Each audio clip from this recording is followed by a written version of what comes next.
নয়ন আমাকে ঠকাচ্ছে। ও শুধু আপনাকে ঠকাচ্ছে না, ও আপনাকে আর আমাকে দুজনকে ঠকাচ্ছে। এই নাও বোন তোমার মোবাইল, আর আমার মোবাইলটা দাও। আর তুমি জানি কাকে ফোন দিতে চাইছিলা, এই নাও ফোন দাও। আমি তো নয়নকেই কল দিতে চাইছিলাম, এখন আর ওকে কল দিব না। আচ্ছা আপু, তুমি কি আমার এটা কাজ করে দিবা? হ্যাঁ বলেন। শুনো তাহলে।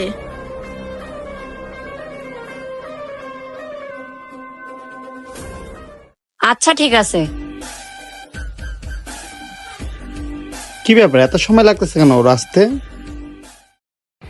আরে আসছো তুমি? এখানেই লুকাই যাতে নয়ন আমাকে দেখতে না পায়। আচ্ছা, তোমার এত সময় কেন লাগলো? তুমি কি জানো তোমার জন্য আমি এখানে কতক্ষণ ধরে বসে আছি? হ্যাঁ বুঝতে পারছি। এখন কি এখানে বসে থাকবা নাকি অন্য কোথাও ঘুরতে যাবা? ঠিক আছে, চলো অন্য কোথাও যাই, এখানে ভালো না লাগলে। নয়ন এই মেয়েটাকে নিয়ে কোথায় যেতে যাচ্ছে?